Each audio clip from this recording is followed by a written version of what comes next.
আসসালামু আলাইকুম। যারা এই মুহূর্তে রেসিপিটি দেখছেন সবাইকে আন্তরিকভাবে অভিনন্দন জানিয়ে শুরু করছি আজকের রেসিপি। ওভেন ছাড়াই কিভাবে আপনারা চুলাতে গ্রিল চিকেনের রেসিপিটি তৈরি করবেন আজকের ভিডিওতে একেবারে সহজভাবে শেয়ার করেছি। রমজানের ইফতারে এভাবে আপনারা গ্রিল চিকেনের এই রেসিপিটি বানিয়ে নিতে পারেন। ছোট থেকে বড় সবাই অনেক বেশি পছন্দ করবে। গ্রিল চিকেনের এই রেসিপিটি যদি আপনারা বাসাতেই খুব সহজে তৈরি করে নেন তাহলে বাহির থেকে আর চড়া দামে কিনে খেতে হবে না। যে কেউ তৈরি করে নিতে পারবেন এমনভাবে আমি সহজ করে শেয়ার করেছি। আশা করছি আজকের এই সহজ গ্রিল চিকেনের রেসিপিটি আপনাদের অনেক অনেক ভালো লাগবে। রেসিপিটি তৈরি করার জন্য এখানে আমি একটি আস্ত মুরগি নিয়েছি। তো মুরগিটাকে এখানে খুব ভালোভাবে ধুয়ে পানিটাকে ঝরিয়ে নিয়েছি। এবার এই মুরগিটার উপরে এভাবে নাইফ দিয়ে একটু কেটে নিব। তো এখানে আমি মোটা অংশের মধ্যে যে সাইডের মধ্যে মাংসের অংশটা থাকবে সেই অংশটার মধ্যে এভাবে আমি নাইফ দিয়ে কেটে নিব। এতে করে মাংসগুলো খুব তাড়াতাড়ি সিদ্ধ হয়ে যাবে, সেই সঙ্গে এখানে মশলাগুলো খুব সুন্দর মতো এখানে লাগবে। তো অবশ্যই কিন্তু এভাবে নাইফ দিয়ে কেটে নেবেন। তো আজকের এই গ্রিল চিকেনের রেসিপিটি এরকম একটি বড় সাইজের মুরগি দিয়ে আমি তৈরি করছি। আপনারা যে কোনো সাইজের এখানে মুরগি নিতে পারেন। তো সব সাইডে এভাবে আমি নাইফ দিয়ে ঘুরিয়ে ঘুরিয়ে এভাবে আমি এটিকে কেটে নিচ্ছি। রেসিপিটি ভালো লাগলে প্লিজ চ্যানেলটি সাবস্ক্রাইব করতে ভুলবেন না। আর যারা অলরেডি চ্যানেলটিকে সাবস্ক্রাইব করেছেন তাদেরকে মন থেকে অসংখ্য ধন্যবাদ। তো এখানে আমি মুরগিটার মধ্যে এখানে কেটে নিয়েছি। এবার এটিকে আমি একটা সাইডে সরিয়ে রাখছি। এবার আমি একটি মশলার মিশ্রণ তৈরি করে নিব। এখানে একটা বাটির মধ্যে নিয়ে নিচ্ছি। এখানে 2 টেবিল চামচ পরিমাণ পেঁয়াজ বাটা। তো এখানে পেঁয়াজের সঙ্গে একটা কাঁচামরিচও আমি এখানে ব্লেন্ড করে নিয়েছি। তার সঙ্গে এখানে দিয়ে দিলাম ভাজা জিরার গুঁড়া, ধনিয়া গুঁড়া, হলুদ গুঁড়া, মরিচ গুঁড়া। দিয়ে দিচ্ছি 2 টেবিল চামচ পরিমাণ কাবাবের মশলা। এখানে আপনারা কাবাবের মশলার পরিবর্তে গরম মশলার গুঁড়াটাও এখানে একটু বেশি পরিমাণে নিতে পারেন। দিয়ে দিলাম এখানে গরম মশলার গুঁড়া, ভাজা গোলমরিচের গুঁড়া, 1 টেবিল চামচের মতো এখানে দিয়ে দিলাম টমেটো কেচাপ, 1 টেবিল চামচ পরিমাণ এখানে দিয়ে দিচ্ছি সয়া সস। এবার এখানে আমি দিয়ে দিচ্ছি আচার। তো এখানে আমি 1.5 টেবিল চামচ পরিমাণ এখানে আচার নিয়েছি। তো এখানে আমি আচারটাকে সরাসরি এখানে বিচি সহ দিয়ে দিচ্ছি। পরবর্তীতে মশলাগুলোকে মাখিয়ে নেওয়ার সময় আমি এখানে বিচিটাকে বেছে ফেলে দিব। তার সঙ্গে এখানে দিয়ে দিচ্ছি 1 টেবিল চামচ পরিমাণ এখানে লেবুর জেলি। তো এখানে আমি লেমন জেলিটা ব্যবহার করছি, আপনারা চাইলে এখানে অরেঞ্জ জেলিটাও ব্যবহার করতে পারেন। সেই সঙ্গে এখানে দিয়ে দিলাম 1 টেবিল চামচ করে এখানে আদা বাটা আর রসুন বাটা। এবার দিয়ে দিচ্ছি এখানে 2.5 টেবিল চামচ পরিমাণ এখানে দই। তো এখানে আমি যে দইটা ব্যবহার করেছি সেটি এখানে খুব বেশি মিষ্টিও না আবার খুব বেশি টকও না, আমি এরকম মাঝামাঝি স্বাদের এখানে টক দইটা ব্যবহার করেছি।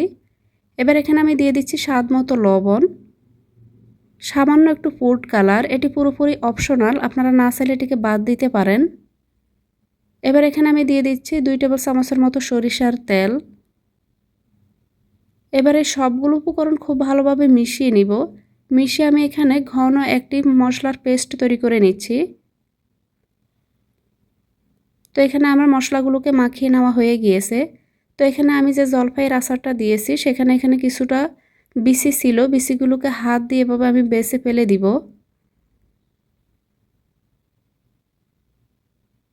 তো এখানে আমি বিচিগুলোকে ফেলে দিলাম। এবার আমি এখানে মুরগিটাকে নিয়ে নিয়েছি। এবার এই মুরগিটার মধ্যে খুব ভালোভাবে এখানে মশলাগুলোকে মাখিয়ে নিব। তো একটু সময় নিয়ে সব সাইডের মধ্যে সুন্দর মতো এখানে মশলাটাকে লাগিয়ে নিতে হবে। আর এখানে মুরগিটার মধ্যে মশলাটা মাখিয়ে নেওয়ার সময় অবশ্যই খেয়াল রাখবেন যেন মুরগির মধ্যে কোনো পানির পরিমাণ না থাকে। একেবারে পানিটাকে ঝরিয়ে নিয়ে তারপর আপনারা এখানে মুরগিটার মধ্যে মশলাগুলোকে মাখিয়ে নেবেন। তো হাত দিয়ে এভাবে ঘুরিয়ে ঘুরিয়ে আমি মুরগিটার সব সাইডের মধ্যে এখানে মশলাটাকে খুব ভালোভাবে ম্যাসেজ করে নিব। এতে করে এখানে মুরগিটার সব সাইডের মধ্যে এখানে মশলাটা লাগবে আর মুরগির এই গ্রিল চিকেনের রেসিপিটি খেতেও কিন্তু অনেক বেশি সুস্বাদু হবে। তাই একটু সময় নিয়ে অবশ্যই কিন্তু মশলাটাকে সব সাইডে এভাবে ঘুরিয়ে ঘুরিয়ে লাগিয়ে নেবেন। তো এখানে আমি মশলাটাকে কিভাবে লাগিয়ে নিচ্ছি দেখে নিশ্চয়ই আপনারা বুঝতে পারছেন।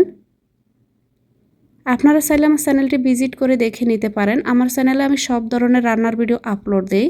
এছাড়াও রমজান স্পেশাল বেশ কিছু মজার মজার ইফতারের রেসিপি আমার চ্যানেলে শেয়ার করা আছে। আশা করছি রেসিপিগুলো আপনাদের ভালো লাগবে। তো এখানে আমি মুরগিটাকে এবার ঘুরিয়ে নিলাম। এবার এই সাইডটা তো আমি খুব ভালোভাবে এখানে মশলাটাকে মাখিয়ে নিলাম। তো এখানে আমি মশলাটাকে খুব ভালোভাবে এখানে মুরগির সঙ্গে মাখিয়ে নিয়েছি।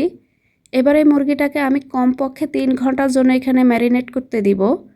তো আপনারা চেষ্টা করবেন 3 থেকে 4 ঘন্টার জন্য এখানে মুরগিটাকে এভাবে মশলা মাখিয়ে নেওয়ার পর রাখার জন্য। এতে করে মাংসটা এখানে যখন আপনারা গ্রিল করবেন বা রান্না করবেন, মাংসটা অনেক বেশি জুসি হবে আর খুব সহজে সিদ্ধ হয়ে যাবে আর খেতেও অনেক বেশি সুস্বাদু হবে। তো এখানে আমি প্রায় 3 ঘন্টার মতো আমি এখানে মুরগিটাকে এখানে ম্যারিনেট করতে রেখেছিলাম। 3 ঘন্টা পর আবারও মশলাটাকে একটু লাগিয়ে নিচ্ছি। বাহির থেকে যদি আপনারা এভাবে গ্রিল চিকেনের রেসিপিটি খেতে যান তাহলে দেখা যায় যে অনেক চড়া দামে কিনে খেতে হয়। আর এভাবে যদি খুব সহজে আপনারা বাসাতেই তৈরি করে নেন তাহলে আপনাদেরকে চড়া দাম আর কিনে খেতে হবে না। তো এখানে আমি মুরগির পা দুটিকে একসঙ্গে একটি সুতা দিয়ে বেঁধে নিয়েছি। এতে করে চিকেনটাকে যখন গ্রিল করা হবে তখন শেপটা নষ্ট হবে না। তো অবশ্যই কিন্তু মুরগিটাকে এখানে গ্রিল করে নেওয়ার আগে এভাবে পা দুটিকে বেঁধে নেবেন। এবার আমি চিকেনটাকে রান্না করে নিব। তার জন্য এখানে চুলায় একটা কড়াই বসিয়ে তাতে দিয়ে দিলাম সরিষার তেল। তেলটা দেওয়ার পর এখানে আমি চিকেনটাকে দিয়ে দিলাম। চুলার আঁচটা প্রথমে আমি এখানে মিডিয়ামে রেখেছি। চুলার আঁচটা মিডিয়ামে রেখে আমি মুরগিটার এপাশ ওপাশ করে প্রায় 2 থেকে 3 মিনিটের মতো সব সাইডে এখানে কিছুক্ষণ হিট দিয়ে নিব। তো প্রথম পর্যায়ে এখানে আমি যেহেতু এই সাইডটা এখনও হিট দেইনি তাই এখানে এখনও ঠান্ডা আছে। তো আমি হাত দিয়ে এটিকে উল্টিয়ে নিচ্ছি। তো সব সাইডের মধ্যে আমি কয়েক সেকেন্ডের জন্য এভাবে আমি ভেজে নিব। তো প্রায় 2 থেকে 3 মিনিটের মতো সব সাইডে আমি একটু এভাবে রান্না করে নিয়েছি। এবার চুলার আঁচটা আমি মিডিয়াম টু লো করে দিব। চুলার আঁচটা মিডিয়াম টু লো করে দিয়ে আমি চিকেনটাকে এপাশ ওপাশ করে সব সাইডে ঘুরিয়ে ঘুরিয়ে রান্না করে নিব। তো এখানে রান্নাটা দ্রুত হওয়ার জন্য এখানে আর মুরগিটা খুব ভালোভাবে সিদ্ধ হওয়ার জন্য আমি ঢাকনা দিয়ে ঢেকে দিয়েছি। তো অবশ্যই কিন্তু বেশি হাই হিটে বা মিডিয়াম হিটে আপনারা রান্না করতে যাবেন না। না হয় দেখা যাবে মুরগিটার এখানে উপর থেকে কালার চলে আসবে কিন্তু মুরগিটা খুব ভালোভাবে এখানে পারফেক্টভাবে সিদ্ধ হবে না। তাই অবশ্যই চুলার আঁচটার দিকে খেয়াল রাখবেন।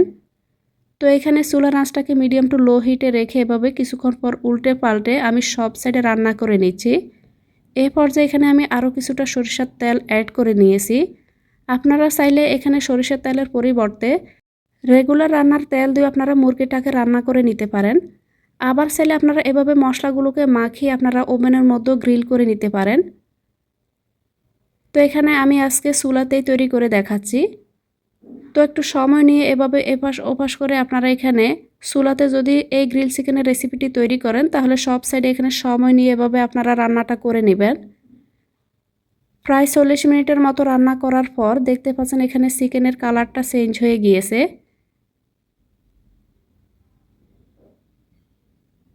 আপনারা যদি ওভেনের মধ্যে গ্রিল চিকেনের এই রেসিপিটি তৈরি করেন সেক্ষেত্রে আপনাদের সময়টা হয়তো আরেকটু কম লাগতে পারে। যেহেতু সবার বাসাতে ওভেন থাকে না তো আমি এখানে আজকের এই গ্রিল চিকেনের রেসিপিটি চুলাতেই তৈরি করে দেখাচ্ছি। তো এখানে গ্রিল চিকেনটা যখন প্রায় কমপ্লিট হয়ে গিয়েছে রান্না করাটা তখন সেই পর্যায়ে এখানে আমি দিয়ে দিচ্ছি উপর থেকে কিছুটা বাটার। তো বাটারটাকে আমি পুরো সাইডটাতে এভাবে ব্রাশ করে নিব। এতে করে গ্রিল চিকেনের এই রেসিপিটি অনেক বেশি জুসি হবে আর অনেক বেশি নরম তুলতুলে থাকবে। তো অবশ্যই উপর থেকে এখানে শেষ পর্যায়ের দিকে চেষ্টা করবেন কিছুটা এখানে বাটার এভাবে ব্রাশ করে দেওয়ার জন্য।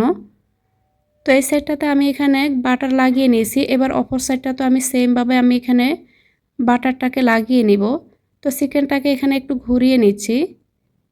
এবার এই সাইডটা তো এখানে আমি বাটারটাকে লাগিয়ে নিব। যদি রেস্টুরেন্টের স্বাদে আপনারা গ্রিল চিকেনের এই রেসিপিটি তৈরি করতে চান সেই ক্ষেত্রে শেষ পর্যায়ে অবশ্যই এভাবে কিছুটা বাটার এভাবে লাগিয়ে নেবেন। রেস্টুরেন্টের মধ্যে সাধারণত গ্রিল চিকেনের রেসিপি তৈরি করার সময় শেষের দিকে এভাবে বাটারটাকে লাগিয়ে নেয়। এতে করে খুব সুন্দর একটা ফ্লেভারও আসে আর এখানে চিকেনটা অনেক বেশি জুসি হয়। তো এখানে বাটারটাকে আমি লাগিয়ে নিয়েছি। এবার এই সাইডটা তো আমি কিছুক্ষণ এখানে রান্নাটা করে নিব। তো এখানে গ্রিল চিকেনের রেসিপিটি আমার তৈরি করা হয়ে গিয়েছে। এবার এটিকে চুলা থেকে নামিয়ে একটা সাইডে রেখে দিলাম। এবার এই চিকেনটাকে পরিবেশন করার জন্য খুবই মজার একটা চাটনি বা সস তৈরি করে নিব। যে তেলের মধ্যে এখানে আমি চিকেনটাকে গ্রিল করে নিয়েছি সেম তেলটা এখানে আমি অন্য একটা পাত্রের মধ্যে নিয়ে নিলাম। আর এখানে ময়লাগুলোকে আমি একটি ছাঁকনি দিয়ে তুলে নিয়েছি। যে মশলাগুলো দিয়ে এখানে চিকেনটাকে ম্যারিনেশন করতে দিয়েছি অবশিষ্ট সেই মশলাগুলোকে এখানে তেলের মধ্যে আমি দিয়ে দিব। এবার এই মশলাগুলোকে এখানে তেলের সঙ্গে মিশিয়ে নিচ্ছি। চুলার আঁচটা মিডিয়ামে রেখে আমি কিছুক্ষণ এগুলোকে রান্না করে নিব। এই পর্যায়ে এখানে আমি দিয়ে দিচ্ছি 1 টেবিল চামচের মতো টমেটো কেচাপ। আপনারা চাইলে এখানে টমেটো পিউরিটাও ব্যবহার করতে পারেন। তো এগুলোকে আবারও একটু মিশিয়ে নিলাম। এবার এখানে আমি কিছু গুঁড়া মশলা অ্যাড করব। দিয়ে দিচ্ছি এখানে ধনিয়া গুঁড়া, তার সঙ্গে এখানে দিয়ে দিব আমি মাংসের মশলা।